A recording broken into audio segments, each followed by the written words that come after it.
Bonjour, je vous souhaite la bienvenue sur la chronique psycho de DailyFX. Je suis Caroline Domanine, je suis trader et coach de trader et vous pouvez me retrouver sur neurotrading.fr. Alors avant de commencer, donc où on va aborder aujourd'hui le thème du doute, j'aimerais que vous me fassiez votre retour sur le son. Est-ce que vous m'entendez bien?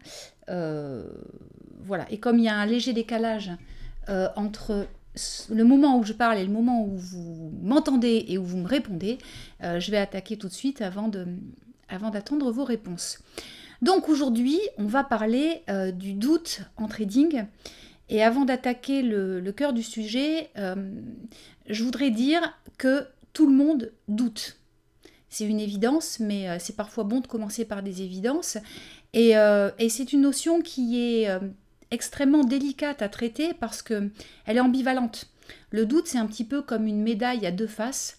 Il y a une face lumineuse et une face sombre. Parfois, le doute est porteur parce qu'il nous permet de nous remettre en question, d'être plus ouvert, plus humble.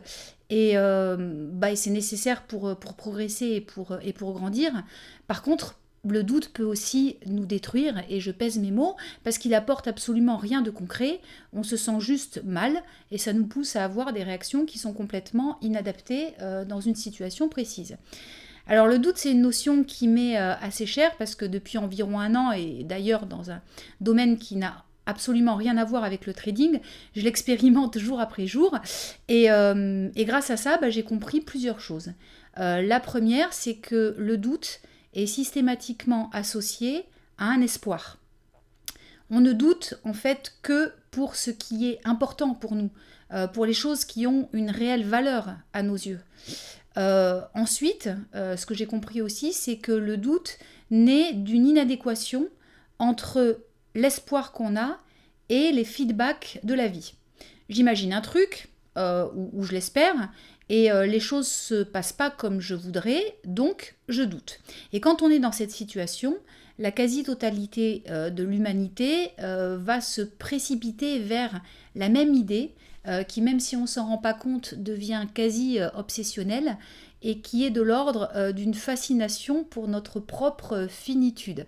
Alors, rassurez-vous, on va bientôt rentrer dans le trading, mais cette introduction me semble importante. Alors, par le mot finitude, qui peut paraître un petit peu loin, j'entends plusieurs choses en fait. J'entends les limites de notre pouvoir, donc le pouvoir qu'on peut exercer sur les autres ou sur les événements, ou les limites de notre propre vie, que ce soit dans le temps ou dans l'espace.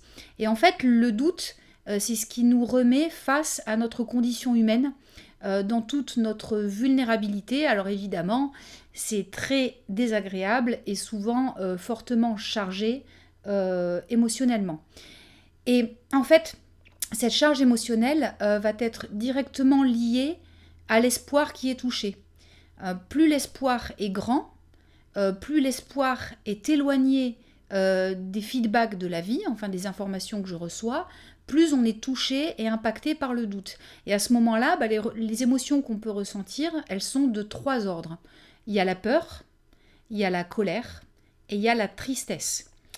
Pour ceux qui sont très attentifs et qui connaissent un petit peu mon modèle, ça vous rappelle peut-être quelque chose, puisque c'est la fuite, la lutte et l'inhibition, donc les réflexes conditionnés quand nous sommes stressés.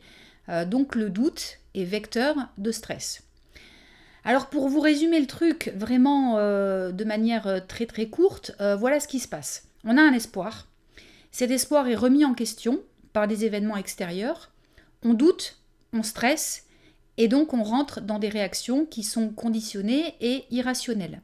Et donc on va prendre un raccourci extrême, et dans ce cas-là, on peut conclure un petit peu comme le syllogisme de l'homme descend du singe, le singe descend de l'arbre, donc l'homme descend de l'arbre. Enfin voilà, petit aparté qui n'a rien à voir. C'est que l'espoir nous fait perdre notre rationalité. Alors maintenant qu'on a posé les bases, on va rentrer un petit peu dans le vif du sujet par rapport au trading. Voilà, je tente de faire défiler. Ah oui, et j'ai oublié l'avertissement. Alors j'imagine que vous savez que le trading est risqué et que vous êtes responsable de vos pertes. Voilà. Donc le doute en trading. Alors on va aborder donc plusieurs étapes. Pourquoi on doute? Quels sont les impacts du doute? Comment renforcer une confiance légitime qui, j'imagine que vous le comprenez, est l'ingrédient majeur pour traiter un doute irrationnel, ou en tout cas un doute destructeur.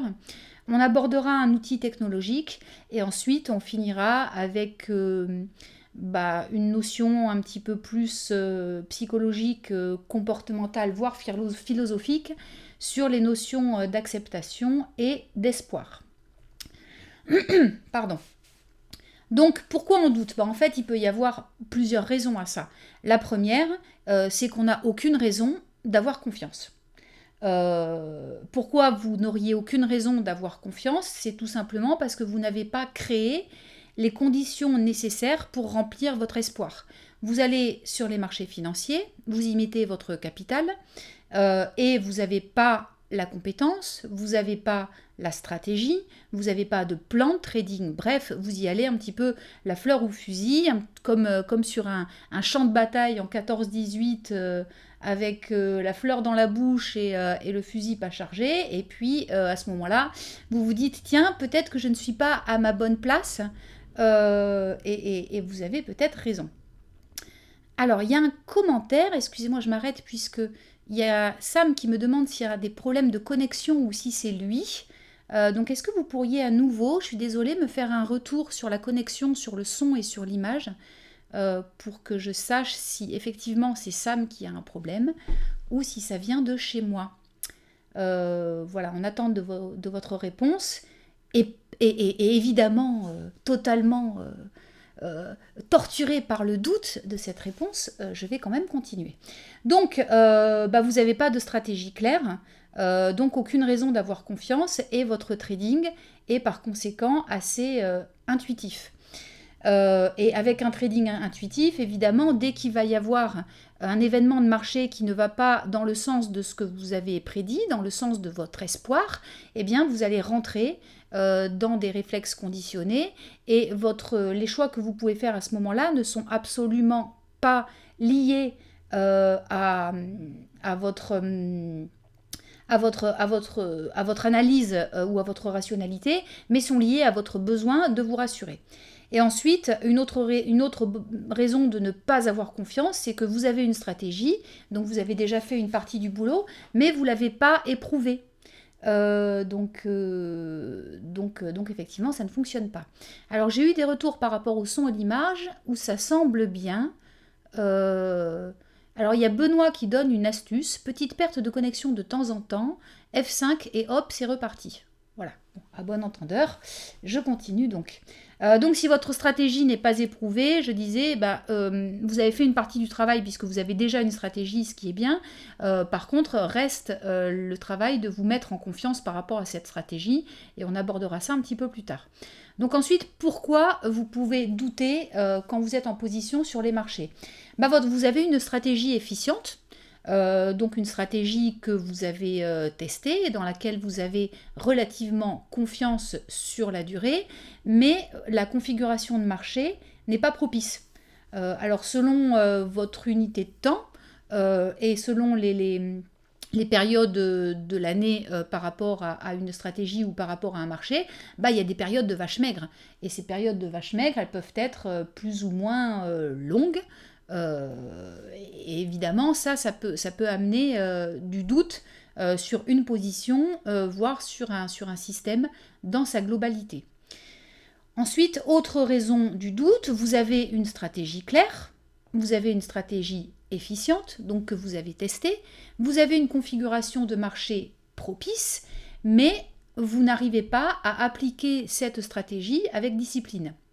Alors ça, il y a une raison principale qui explique ça, qui explique cette espèce pour quelqu'un qui n'a pas fait de trading où c'est absolument incompréhensible de se dire, voilà, j'ai un bon système de travail, je sais qu'il est bon, je l'ai testé, j'ai des bonnes configurations de marché pour appliquer ce système de travail et pourtant je ne le respecte pas. Quelqu'un qui n'a pas vécu le trading ne peut absolument pas comprendre pourquoi ça arrive aussi fréquemment et pourquoi c'est tellement normal.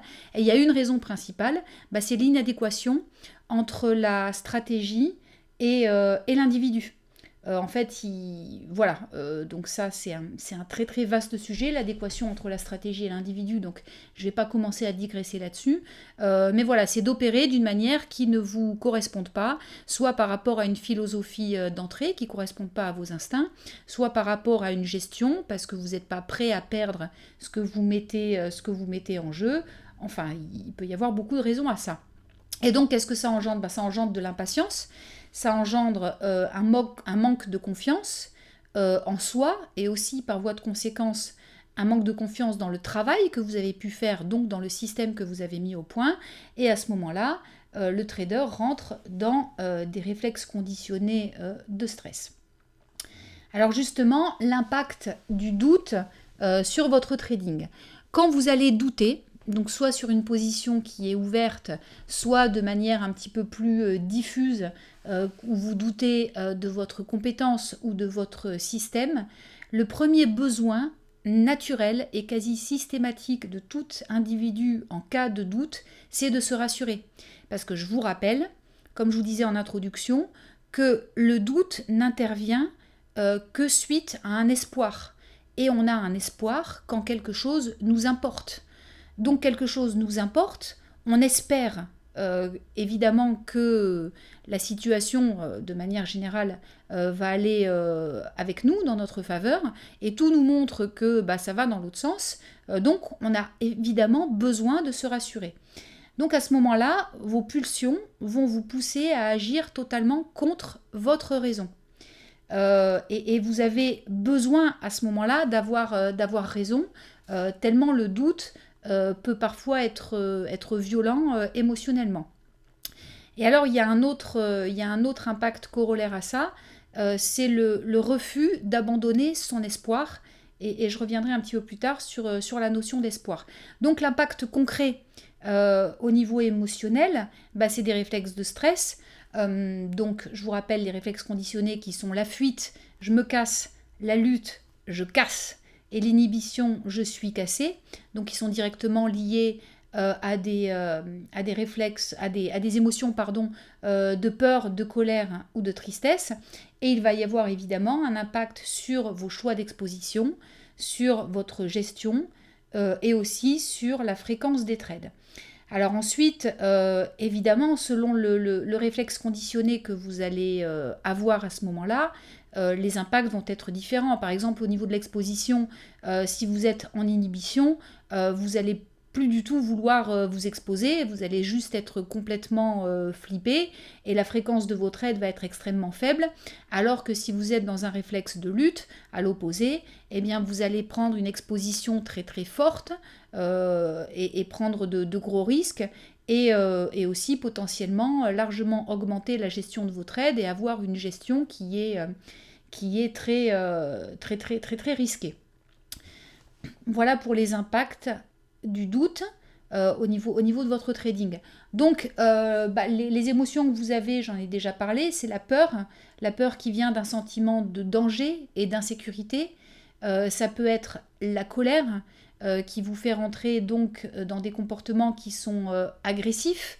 Et alors là, quand vous êtes en colère, donc dans un réflexe de lutte, l'individu qui va s'exposer beaucoup plus fortement, qui va prendre beaucoup plus de risques, il a l'espoir d'avoir des résultats qui vont être à la hauteur de son engagement émotionnel.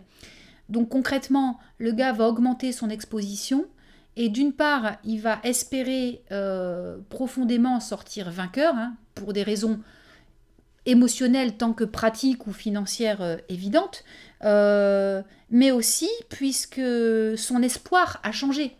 La colère, je veux dire une réaction de colère quand on est en cas de doute, c'est indéniablement une émotion qui est hyper préjudiciable à vos performances et à votre avenir parce que, suivez mon raisonnement, déjà vous doutez, Donc vous êtes déjà dans une situation en termes de stress et en termes d'émotion qui est désagréable, où vous êtes un petit peu déstabilisé. Votre réflexe suite à cette déstabilisation est la lutte. Vous êtes en colère, donc vous prenez plus de risques.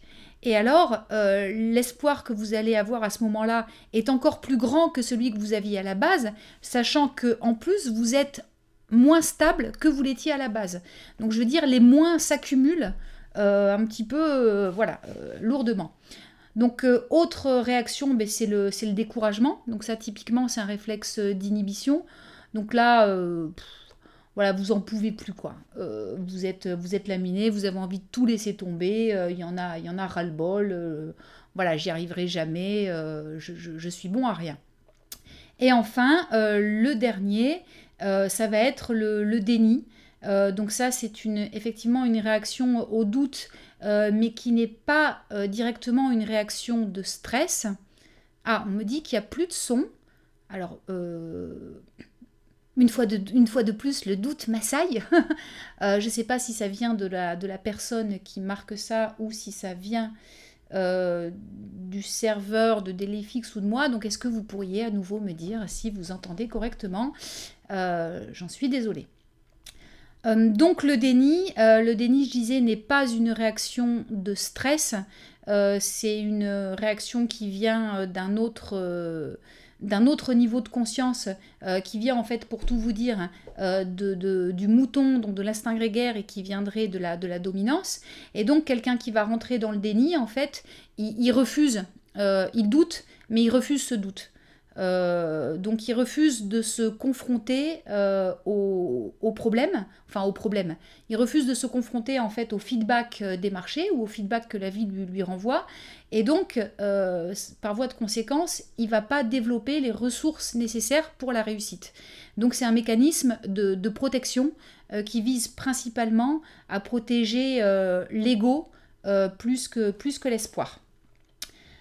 Voilà pour les impacts. Donc, qu'est-ce que vous pouvez faire pour vous protéger du doute? Il y a une solution qui est centrale, alors qui va ensuite se décliner sous plein de manières différentes. Mais la solution pour gérer le doute, c'est d'augmenter une confiance légitime. Alors, ce que j'entends par confiance légitime, c'est le fait d'avoir confiance dans un système de travail et absolument pas dans un trade précis. Puisque sur une position, vous ne pouvez absolument pas savoir ce que va faire le marché. Personne ne sait, même si beaucoup de personnes ont leur avis, évidemment, mais personne n'a de certitude. Donc vous pouvez développer une confiance légitime par rapport à une manière de travailler, par rapport à un plan de trading, et avec ce que j'appelle la loi des grands nombres, c'est-à-dire sur un nombre suffisamment large de trades, vous pouvez savoir que votre système de travail est gagnant. Et donc la première étape, c'est déjà de comprendre votre psychologie individuelle, comprendre votre personnalité, vos réflexes, vos besoins, vos valeurs, et de traduire tout ça en mode opératoire.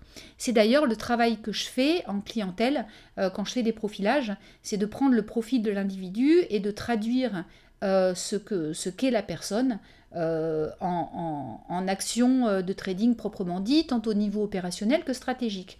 Et donc, choisir un mode opératoire, ça passe par quoi? Ça passe par un type de marché, donc notamment par rapport à la volatilité d'un marché, par rapport à son comportement. Ensuite, ça passe par des choix d'unités de temps, c'est-à-dire que pour faire court, quelqu'un qui va travailler sur des unités de temps très courtes en scalping aura pas forcément besoin d'avoir une très très grande compétence technique ou analytique, mais va avoir besoin d'avoir un très bon mental et une grande capacité à gérer ses émotions. Et à l'opposé, quelqu'un qui va travailler sur des unités de temps plus longues aura besoin de plus de compétences analytiques, en analyse technique, fondamentale, de compétences analytiques par rapport à son marché, mais peut avoir, je ne vais pas dire qu'il peut avoir un mental plus faible parce que c'est péjoratif, mais les efforts émotionnels et les efforts comportementaux à faire sur des unités de temps plus larges sont moins importants. Ensuite, un mode opératoire, ça passe par une idée de trading. Est-ce que je rentre en suivi de tendance? Est-ce que je rentre en contrariant? Est-ce que j'utilise des cassures, des pullbacks? Enfin voilà, donc une idée de trading que j'associe à une philosophie d'entrée au sens large. Et ensuite, ça passe par un mode de gestion et un money management. Donc voilà ce que j'entends par mode opératoire et par le fait que ce mode opératoire doit correspondre à l'individu. Au niveau du money management, une petite parenthèse, mais j'ai souvent vu en clientèle, quand je pose la question combien est-ce que tu es prêt à perdre sur un trade, la personne qui va me sortir un pourcentage, et en fait, faut bien comprendre au niveau de votre money management, là où ça pêche souvent, c'est qu'il y a ce que vous êtes prêt à perdre de manière rationnelle, de manière intelligente, et il y a ce que vous êtes prêt à perdre de manière émotionnelle. Et alors, généralement, les traders ont tendance à surestimer ce qu'ils sont prêts à perdre sans que ça les impacte réellement. Voilà, ça c'était une petite parenthèse, puisque ça me semblait nécessaire de le préciser, puisque c'est important en parlant de cette notion de doute.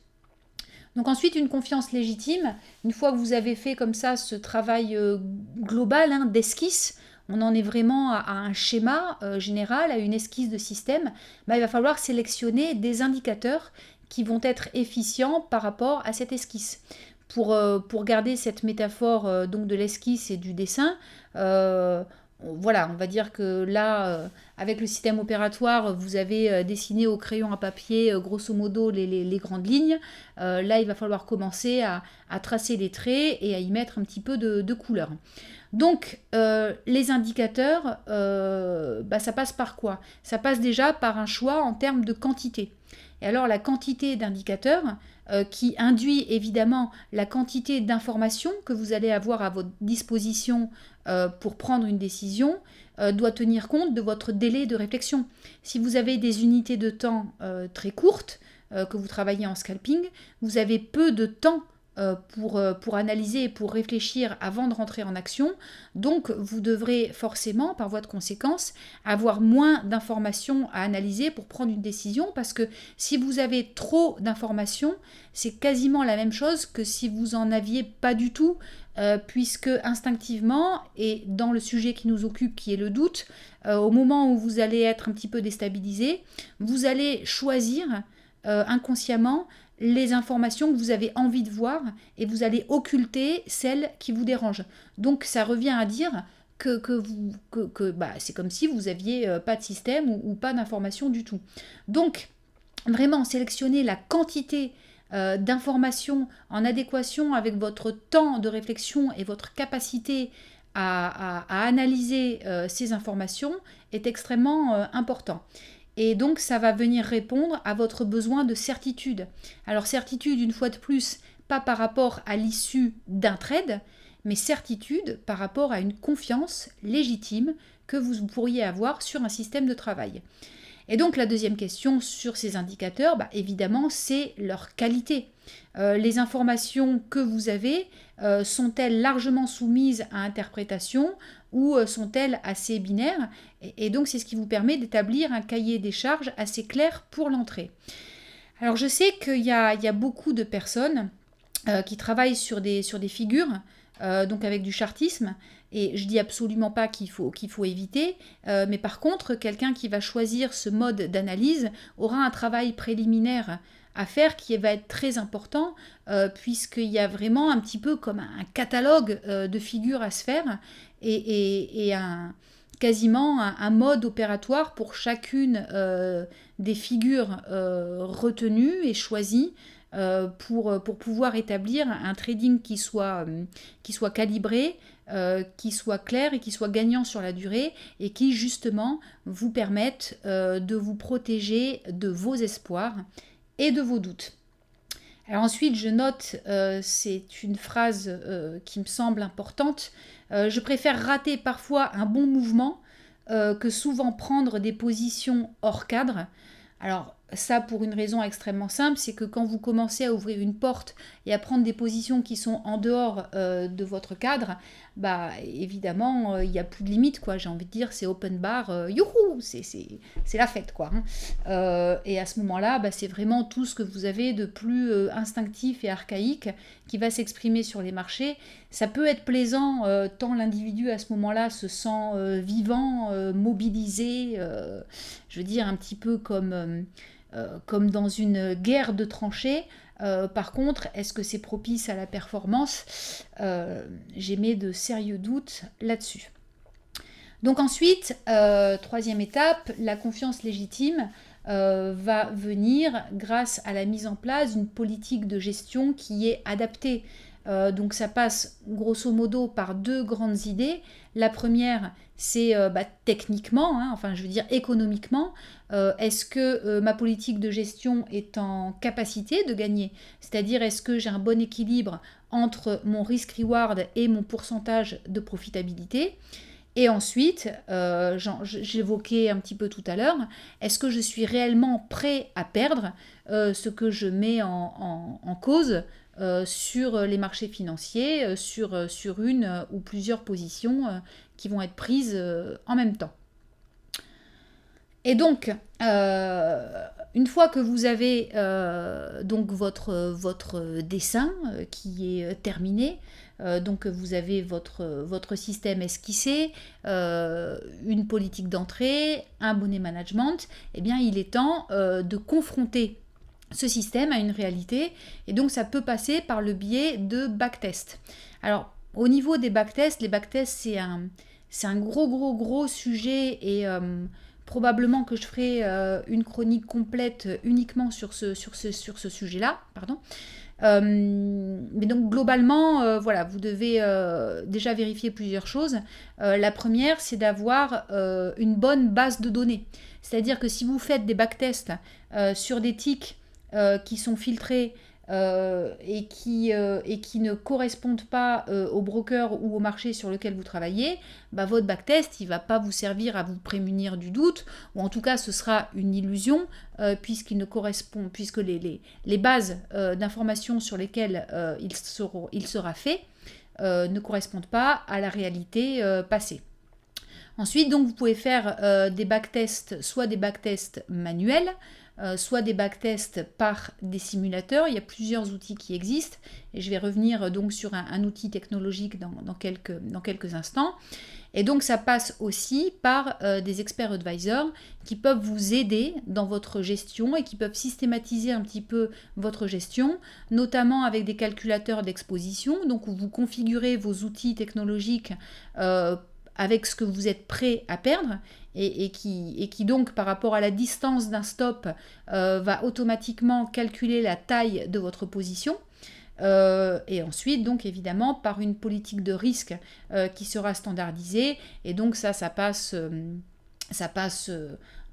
par des approches qui vont être stratégiques et personnelles à chacun. Ça peut passer par des stop suiveurs, par des retours sur le break-even à un certain niveau et sous certaines conditions. Enfin, voilà, là il peut y avoir vraiment beaucoup de possibilités selon les stratégies. Ce n'est pas pour ça que je suis là, puisqu'on est dans la chronique psycho.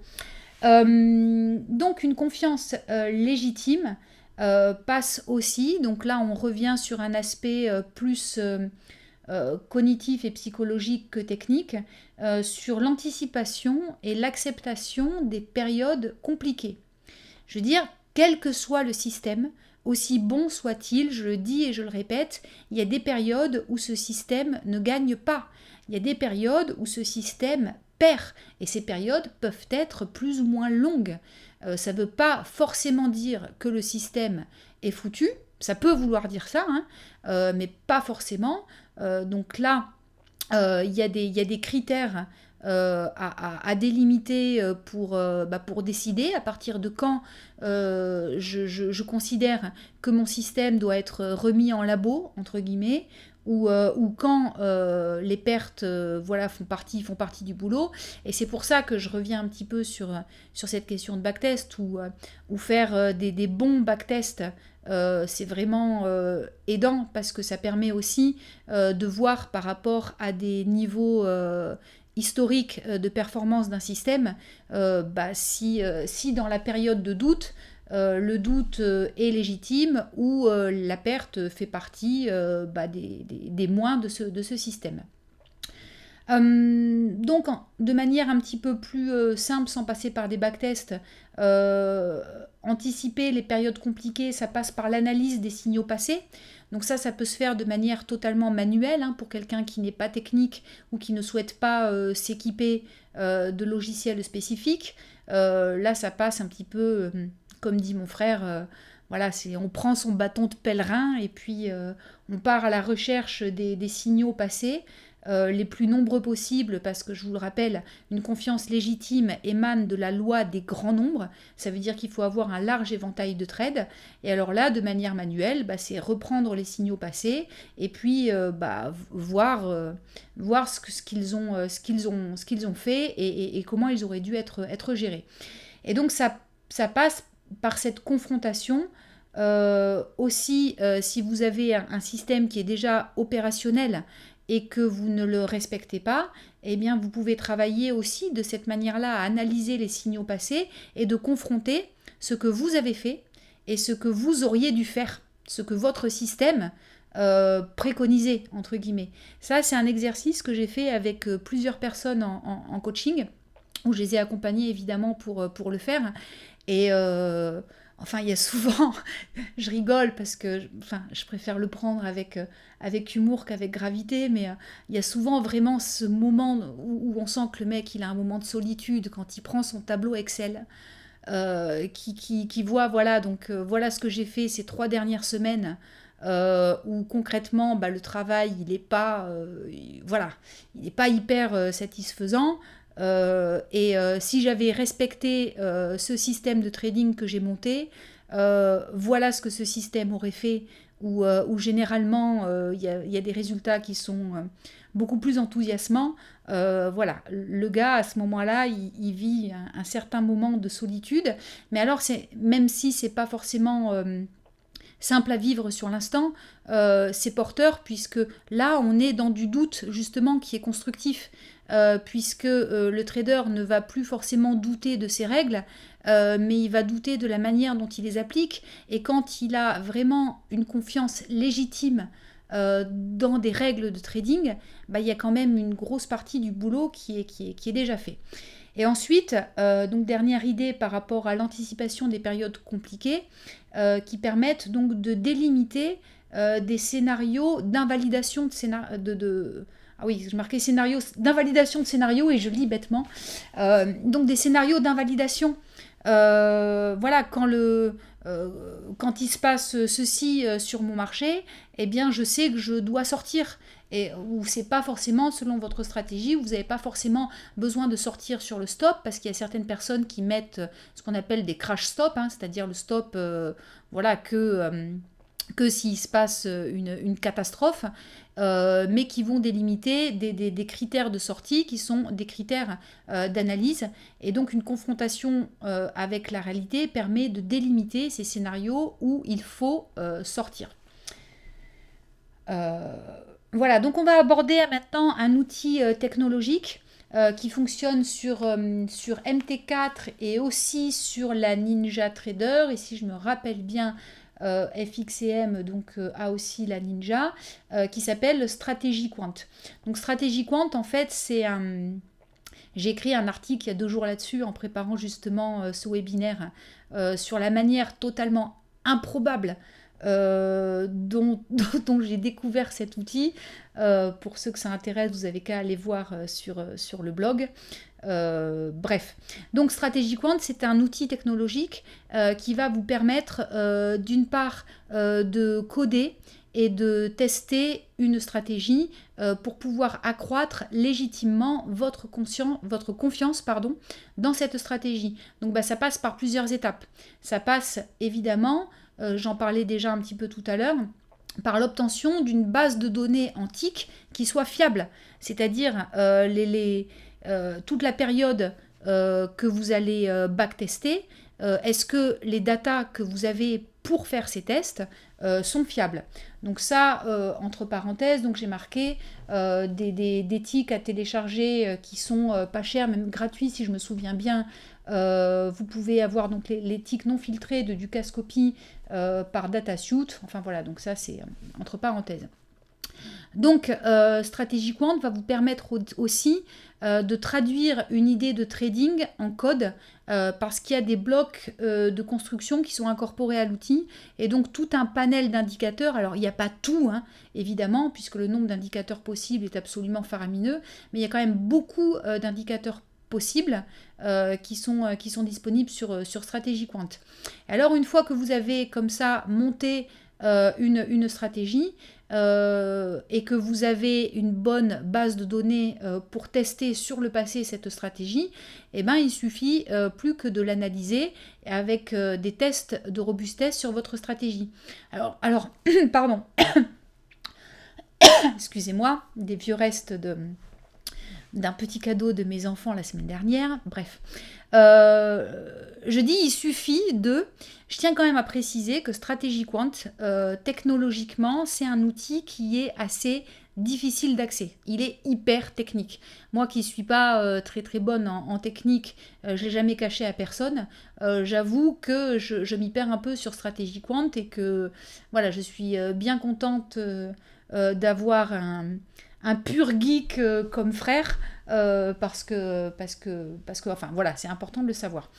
Et par contre, bon, je vous dis, l'apport en termes de confiance et du coup de gestion émotionnelle en trading avec cet outil est très important. Et donc, dernière étape, eh bien, ça vous permet d'optimiser donc l'analyse que vous aurez faite sur cette stratégie.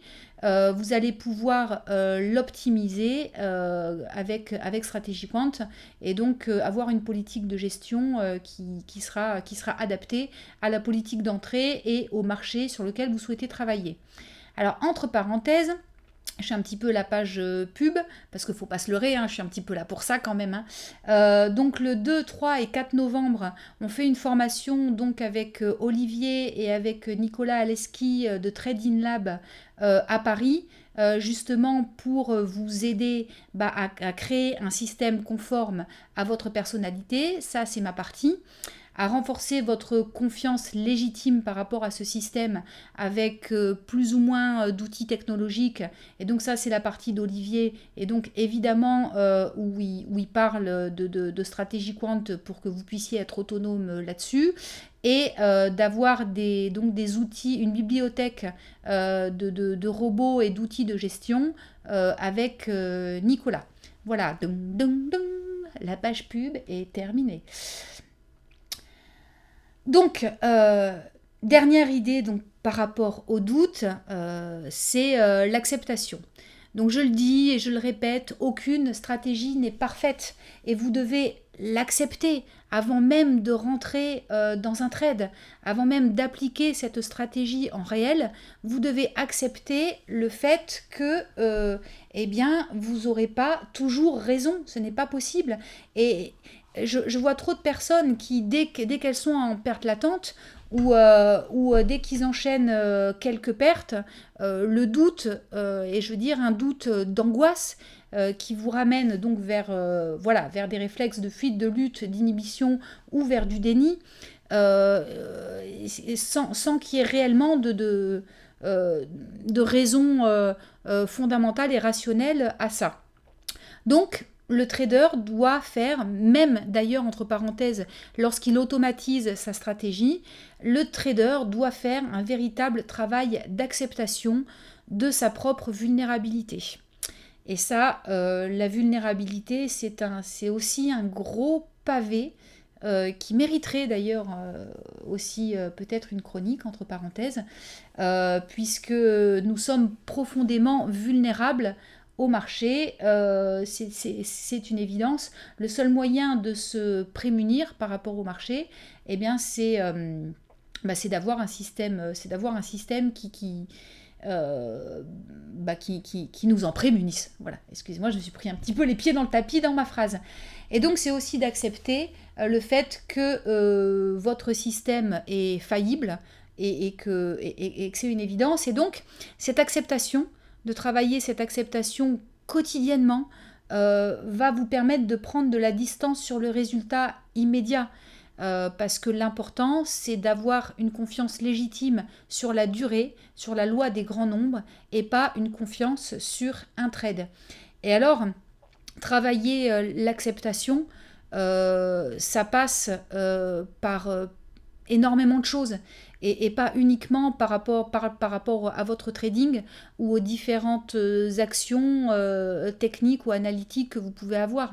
Travailler l'acceptation, c'est dans toutes les sphères de votre vie et c'est pour ça d'ailleurs, entre parenthèses, que je trouve la psychologie du trading absolument passionnante parce que ça touche à tellement de choses quand on veut réellement faire un bon boulot jusqu'au bout, que ce travail d'acceptation, d'être vulnérable, d'être faillible, d'accepter de se tromper, d'accepter d'être parfois malade, d'être parfois faible, eh bien c'est indispensable pour pouvoir bien gérer le doute et aussi de bien gérer l'espoir. Alors au niveau de l'espoir, donc je vais conclure ce webinaire sur cette notion d'espoir et je vais revenir sur des considérations beaucoup plus généralistes que le trading, puisque l'espoir, tout comme le doute, il a plusieurs visages. Il a un visage qui est lumineux et il a aussi un visage qui est sombre.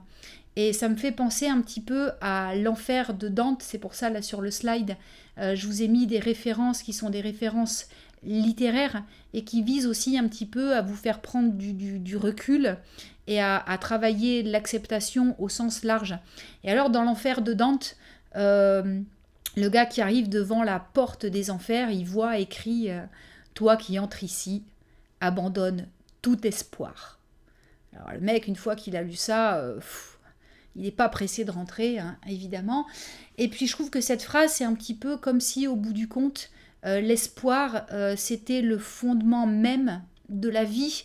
Et d'ailleurs, je crois en effet que ça l'est, parce que nous espérons tous, et tant mieux, on espère aller bien, on espère réussir, on espère être aimé, on espère, je ne sais pas, bien élever nos enfants, enfin bref, on espère tout plein de choses.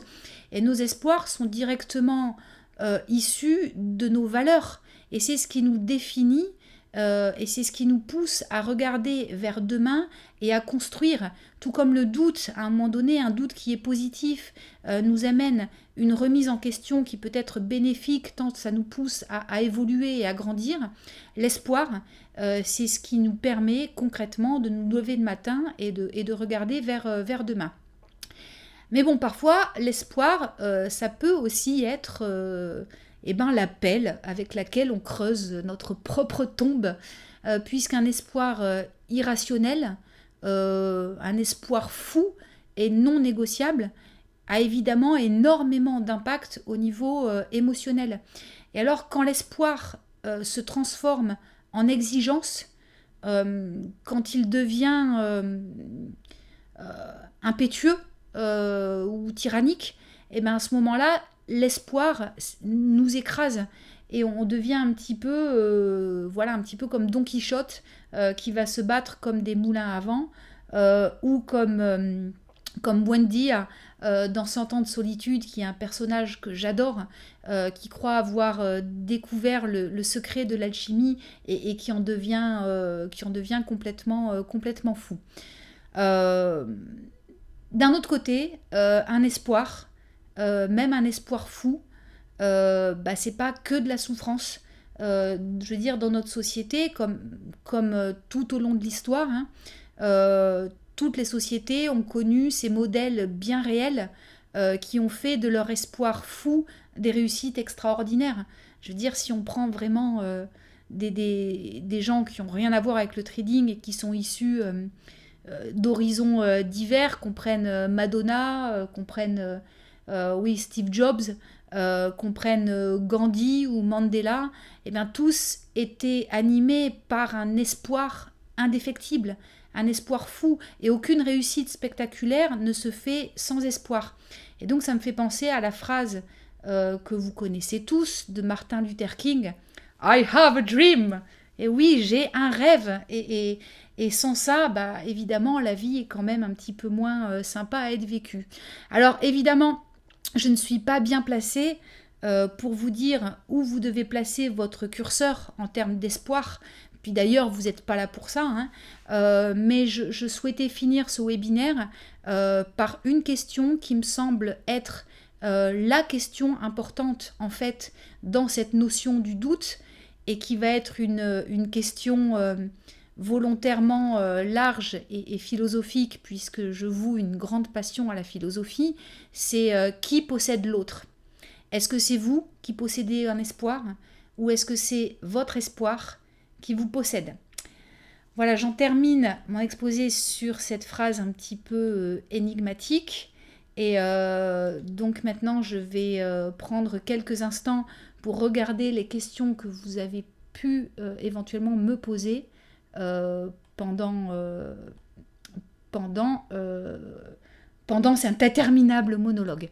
Voilà, donc je vous demande de 3 minutes. Ah oui, oh là, ah oui, il y a beaucoup de questions. D'accord. Il y a beaucoup de questions par rapport au son aussi. Donc tout à l'heure, je ne sais plus qui, et alors je ne vois pas afficher la question dans le contenu publié. Je ne sais plus qui donc demandait le doute c'est le money management. Et donc je répondais, je ne sais pas si vous le voyez apparaître, le doute c'est le money management. Non, le doute, voilà, je pense que vous avez compris à quoi je faisais référence quand je parle de doute. Mais par contre, le money management, évidemment, est une des réponses nécessaires, voire indispensables, que vous avez pour gérer votre doute.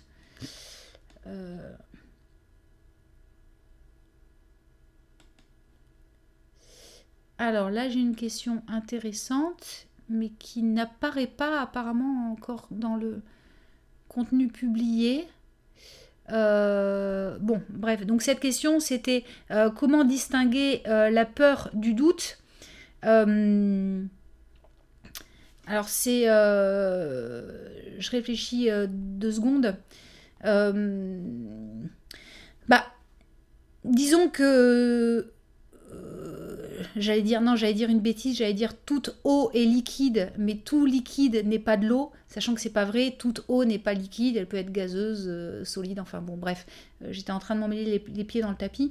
Voilà, le doute induit la peur, par contre la peur ne vient pas forcément uniquement du doute. Maintenant, c'est vrai que le doute, c'est une autoroute vers la peur, quoi. Puisque quand on a une confiance qui est légitime envers un mode de travail, même quand les choses ne tournent pas à notre avantage, eh bien, on a tendance à avoir plus facilement de la rationalité, puisque évidemment, on met le résultat immédiat en perspective grâce à une confiance qui est issue en fait d'un travail qui a été long, un travail de mise en confiance. Voilà. Alors ouais, bon, je comprends pas. Au niveau du son, il y en a certains qui disent que ça coupe, d'autres qui disent que le son est nickel.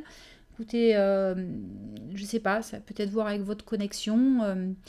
Je pense que la captation et la vidéo qui sera mise en replay sur YouTube finira de nous ôter toute forme de doute sur les raisons des problèmes qu'il y avait au niveau du son.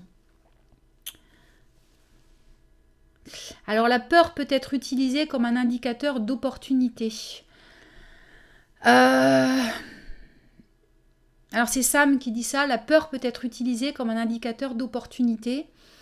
Oui, peut-être ça peut être le cas pour vous, mais j'ai envie de dire ça, c'est une phrase qui peut absolument pas être généralisée, puisque ça va dépendre de la résonance émotionnelle qu'éveille la réussite.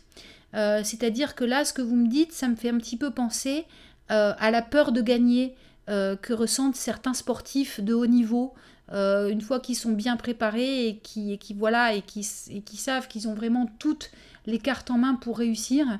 Ça me fait penser un petit peu du même ordre, où il y a en fait un chemin neurologique, un chemin de pensée qui est spécifique. Ça peut donc parfois être le cas, donc au moment où le trader voit un signal qui correspond à son système ou un signal qu'il considère légitimement comme porteur de performance, il peut y avoir une espèce de peur associée à ce moment-là, mais j'ai envie de dire, c'est quand même un truc à travailler, puisque si le marché retrace et qu'il y a une perte latente qui dure ou qui est relativement importante, quelqu'un qui va avoir ce levier-là sera très facilement déstabilisé émotionnellement. Voilà, donc ça me semble être un petit peu... Après, il faudrait peut-être en discuter parce que j'ai peut-être pas bien compris ce que vous souhaitiez dire par là, Sam, mais ça me semble un petit peu borderline. Tac tac. Oh, c'est gentil, il y a quelqu'un qui me dit ça m'apaise de vous entendre. Ça m'apaise de vous entendre.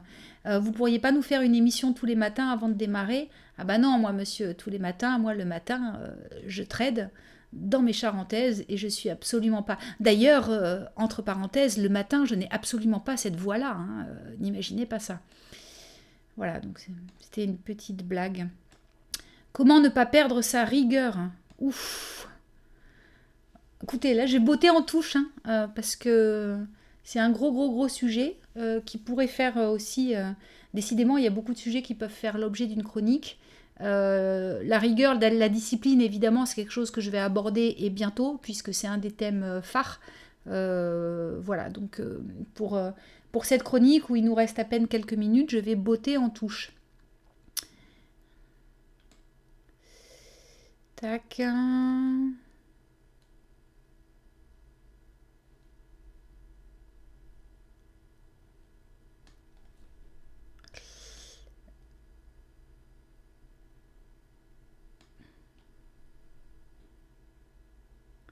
Je suis en train de lire, hein, je suis toujours là.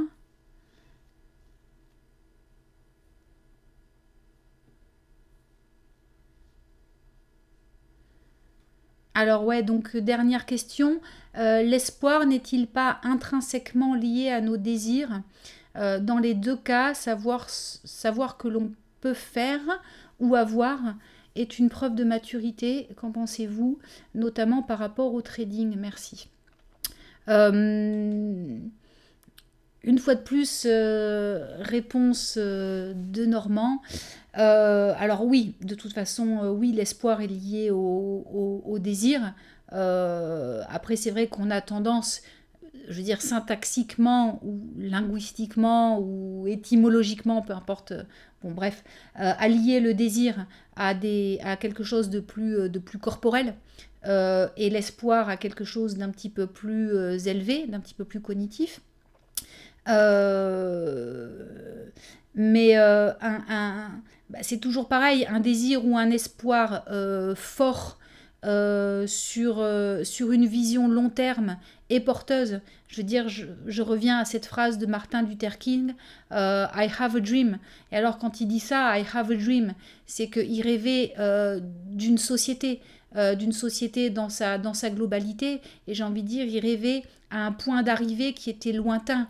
Il rêvait pas, par exemple, que le jour même, toutes les répressions ségrégationnistes qui pouvaient y avoir à ce moment-là aux États-Unis s'arrêtent.